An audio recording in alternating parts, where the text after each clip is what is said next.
Hello everyone, welcome to Ayush के analysis. आज market में बहुत ही जबरदस्त गिरावट थी, स्पेशली निफ्टी, बैंक निफ्टी में। मिड कैप स्मॉल कैप में स्टॉक में इतनी बड़ी गिरावट देखने को नहीं मिली जितनी इंडेक्स वाइज देखने को मिली, क्योंकि जनरली मार्केट अगर 2% गिरता है, मिड कैप इंडेक्स कम से कम 4 से 5% गिरना चाहिए था, क्योंकि अगर मार्केट में एक पैनिक सेलिंग होता। पर मार्केट में अगर आप देखेंगे आज स्पेशली लार्ज कैप में थे, मिड कैप में 1-1.5-2% गिरे हुए थे, उसमें कोई बड़ी गिरावट नहीं। अगर आप पोर्टफोलियो वाइज भी देखेंगे कोई खास गिरावट नहीं थी।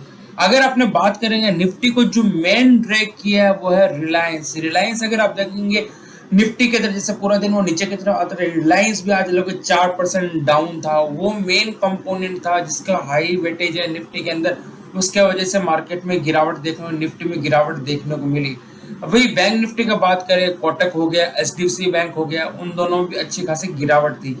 अभी एफआईएस का भी डेटा आया है, उसमें आज 15,000 करोड़ का उन्होंने सेलिंग किया और रिटेल या अपने डीआईएस ने 12,000 करोड़ बाइंग किया। सबको अभी बोल रहे थे ना कि रिटेल में बहुत पावर है।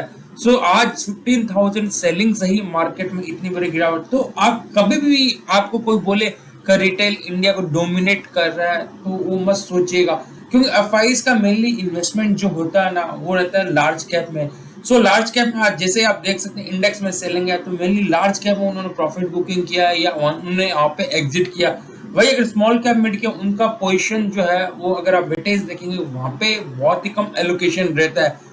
अब बात करते हैं निफ्टी के बारे में, निफ्टी में क्या स्ट्रक्चर बना। अपने लास्ट टाइम डिस्कस किए थे, अगर निफ्टी 25,800 के नीचे जाता है तो यहाँ पे जबरदस्त सेलिंग देखने को मिल सकती है। जैसे ही आज निफ्टी यहाँ पे गैप डाउन 25,800 के नीचे खोला तो निफ्टी लगभग 550-600 पॉइंट की गिरावट देखने को मिली।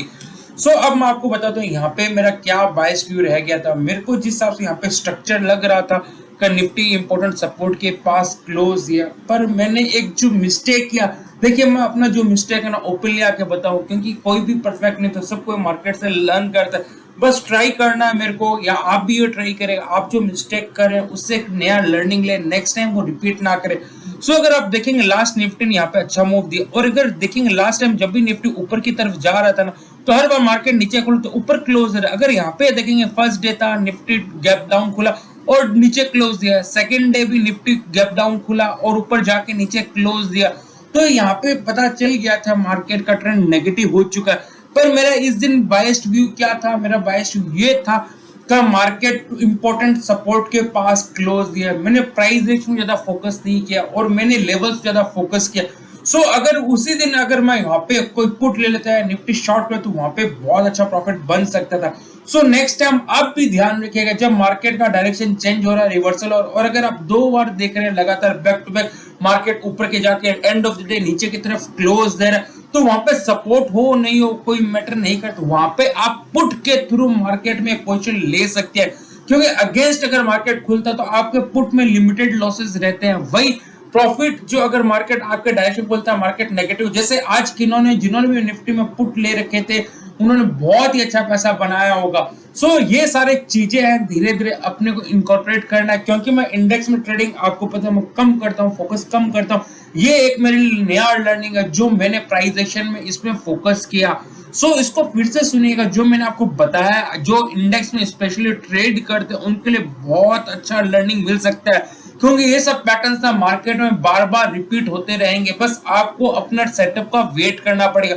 अब ये मेरे को नहीं पता है सेटअप कब मिलेगा, माइट भी 1 महीने 2 महीने, किंतु कभी ना कभी मिलेगा। किंतु उसमें क्या होगा, अगर आप टाइम देके के सेटअप वाइज ट्रेड करेंगे वहां पे आपको जो रिस्क रिवॉर्ड है बहुत अच्छा रहेगा, क्योंकि मार्केट में अगर आपको पैसा बनाना, कम ट्रेड करें और अच्छा पैसा बनाइए, तभी आप मार्केट से। अगर आप रेगुलरली कुछ ना कुछ ट्रेड करते रहेंगे, अगर आप मेरा जो ग्रुप फॉलो करते हैं उनको पता है कि मैं अभी कम ट्रेड कर रहा हूँ, क्योंकि मैं देख रहा हूँ जो भी स्टॉक में बाई कर रहा हूँ वो ब्रेकआउट दे रहे हैं, 2% से 5% का मूव दे रहे हैं, पर एंड ऑफ द डे फिर से नीचे आ जा रहा है क्योंकि मार्केट में वॉलेटिलिटी हाई है।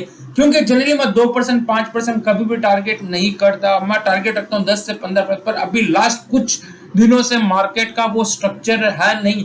इसीलिए मैंने अपना जो ट्रेडिंग है वो रिड्यूस कर दिया है, क्योंकि मैं बार बार चाहिए 2% 5% के लिए मैं कभी भी ट्रेड नहीं करता, क्योंकि अगर आप इस तरह से ट्रेड करें और अगर आपका स्टॉप लॉस 5% है और प्रॉफिट 2% बुक करें तो ओवर द पीरियड अगर आपको 10 ट्रेड में ऐसे हिट हुआ ना तो आपका बड़े लॉसेस हो सकते हैं। सो ये चीज मैं बार बार रिपीट नहीं कर, अभी मैंने ये देखा मार्केट स्ट्रक्चर सही नहीं है तो मैं बैक फुट पे हूँ। और लास्ट वाले वीडियो मैंने बताया था मैंने अपने जो ट्रेडिंग स्टाइल में क्या चेंजेस किया है। सो निफ्टी का एनालिसिस जो मैंने आपको बताया, निफ्टी जिस हिसाब से क्लोज है एक नेगेटिव नोट पे क्लोज है। अब देखने लायक है निफ्टी यहाँ पे आके जो कि 25,000 लेवल के पास आके कैसे रिएक्ट करता है, क्योंकि वो 50 मूविंग एवरेज का सपोर्ट है।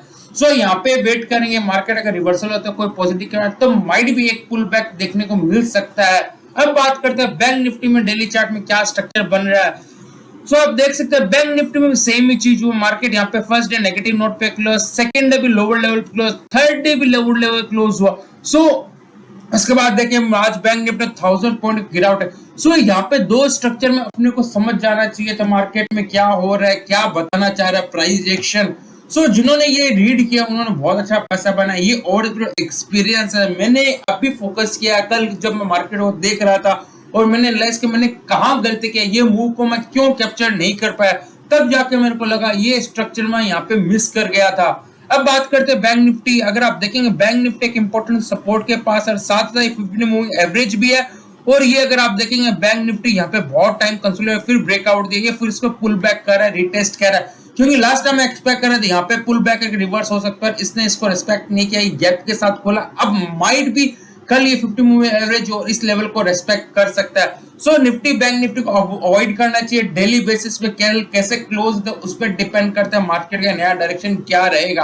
अब बात करते हैं टेलीग्राम चैनल। टेलीग्राम में मैंने क्या अपडेट किया, मैंने पेनान इंडस्ट्री आपका शेयर किया था 180 में, जो मेरे को लगता है लॉन्ग टर्म में बहुत अच्छा पैसा बना सकता है, क्योंकि जो स्ट्रक्चर में जो बिजनेस कंपनी है आने वाले दिन उसका बहुत अच्छा डिमांड है।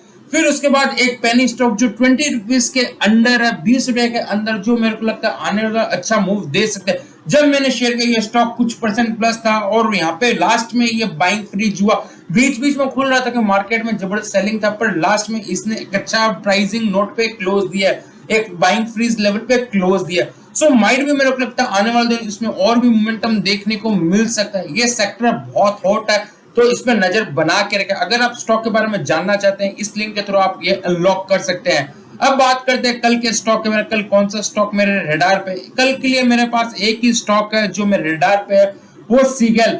सो अगर आप देखेंगे इसका रिसेंटली आईपीओ आने के बाद यहाँ पे एक अच्छा फीसीपी फॉर्मेशन कर रहा है। अब मैं चाहूंगा इसमें अगर ये 2-3 दिन साइडवेज जाए और फिर अगर ये ब्रेकआउट द 400 लेवल के ऊपर, तब यहाँ पे मेरा जो रिस्क रिवॉर्ड है वो मैच होगा, क्योंकि यहाँ पे आप देख सकते हैं यहाँ पे गिर रहा है, फर्स्ट पुल बैक है, यहाँ पे कंसोलिडेशन का थोड़ा रिक्वायरमेंट है। अगर यहाँ पे ये कंसोलिडेट होता है और फिर ब्रेकआउट देता है तब मैं इसको बाय करने के लिए इंटरेस्ट हूँ। ये स्टॉक मैंने जिस आपको वॉच लिस्ट में देखने के लिए डाला है, क्योंकि कैसे प्राइस एक्शन फॉर्म होता है वो इंपॉर्टेंट है। ऐसा नहीं कोई भी स्टॉक हुआ ब्रेकआउट दे रहा है उसको बाय कर लो, बेटर है वेट करिए, देखिए ये प्राइस एक्शन अगर बनाता है, अगर आपके हिसाब से स्ट्रक्चर बनता है तब इसको बाय करें, नहीं तो अवॉइड, क्योंकि मार्केट में बहुत सारे अपॉर्चुनिटीज है। सो अगर आप देखें और मार्केट का कंडीशन थोड़ा खराब है, बेटर है थोड़ा बैकफुट पे रहिए, वेट एंड वॉच करिए, क्योंकि मार्केट में बड़े मूव्स नहीं आ रहे हैं। मैंने आपके साथ बहुत सारे स्टॉक, फिर से मैं रिपीट कर रहा हूँ, बहुत सारे स्टॉक शेयर किए हैं, उसमें जब भी आपको बताता हूँ ब्रेकआउट होता है वहां से स्टॉक 2 से 5% का मूव देता है, पर वहां पे सस्टेनेबल रैली नहीं आ रही है। 80% फेल करे, 20% स्टॉक का जो मूव, जैसे मैंने आपके साथ मोतीसन शेयर किया था, पेनार शेयर किया था, और भी स्टॉक एमसीएक्स शेयर किया था, बीएससी शेयर। सो अगर आप देखेंगे जो लिस्ट है उसमें 80% स्टॉक ब्रेकआउट फिर से फेल करे और 20 स्टॉक्स रहेंगे हमेशा जो मार्केट के साथ मूव करेंगे, क्योंकि उसमें कुछ अलग ही विंड होती है, कोई अलग ही न्यूज रहती है, उसके वजह स्टॉक आउट परफॉर्म करते हैं। होप आपको वीडियो अच्छा लगा इसे लाइक करिए, चैनल को सब्सक्राइब करें और फ्रेंड लोगों को शेयर करिए। Thank you.